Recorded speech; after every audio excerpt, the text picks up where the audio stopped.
Many people affect our lives daily. I mean, every day you see somebody that has some kind of an influence, but there are really few people that really have a lasting impact on you. My grandfather, he's such a person. I've known him all my life, and he's been there for me. That's part of the reason I'm in Amarillo, is so that I can get to know my grandparents. I remember when I was young, he used to take me down to Palo Canyon to his ranch, and while he was planting trees, I'd just be playing in the water, making moats and forts and things. He's always been a good example. He's one of the most caring people that I know. He's always kind. He's one of the people in my life that shows the best example of what it means to be a servant. And he's also one of the best examples of someone who knows how to live generously.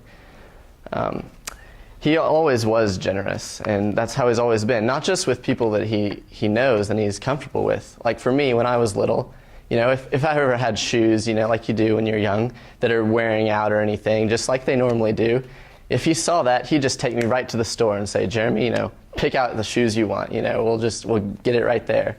So he's been caring to the people he knows and cares about, but also for other people that he did business with.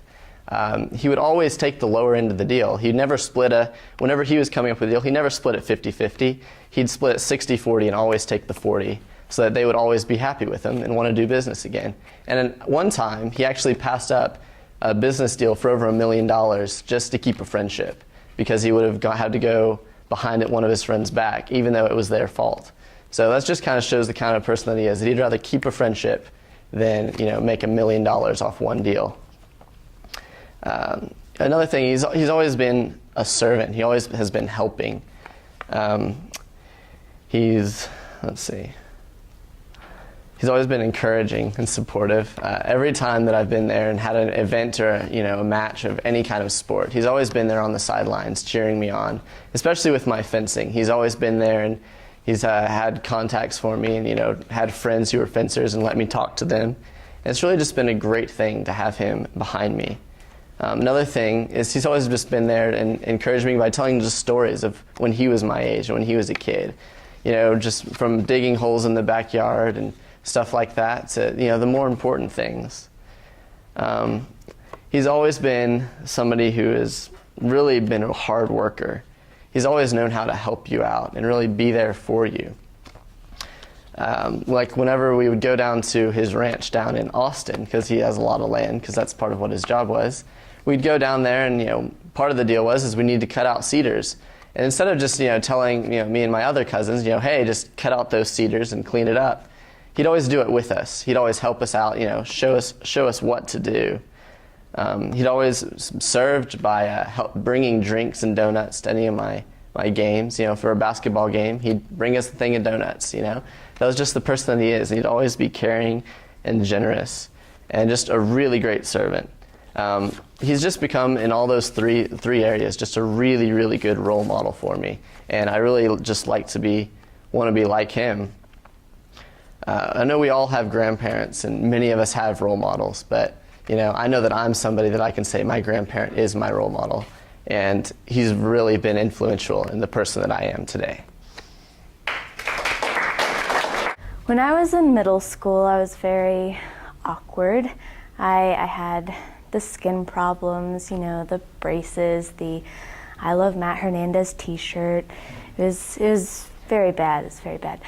But those weren't just awkward times in my life. It was also a very formative time in my life, and I really needed people to look up to and people who I could depend on and who would be my role models. And for me, those people were Brian and Ashley Brush, my youth minister, and his wife.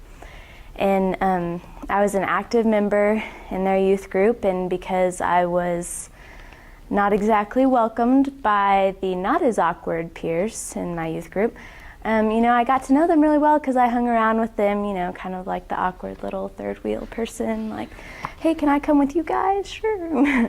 So, I was that kid, and the more I was around them, the more I just realized that these people had character, and these people were legit, basically. They didn't just preach at me, they actually practiced what they preached. And today I'd just like to honor them. They just displayed such good character to me that I just think the world of them, and I just think they're the best. For example, they taught me about loving people as God has loved us. And they didn't just talk about it, though. They actually went out and they served the community. They brought the youth group to different places to serve people, and they took us to Mexico and to Houston on mission trips, and just about any place where we could serve at Amarillo, we were probably there. And they always encouraged the members of the youth group to do the same and to live that out. And they also, just the way that they interacted with people individually, it was just like nothing I'd ever seen before. They didn't just talk to the cool people, they didn't just hang out with the people who were accepted. They were kind and generous to everyone. And that just really inspired me so much, because middle school and on into high school were some really rough years for me, and I could always depend on them, and they were always there for me, and I'll always be thankful for that.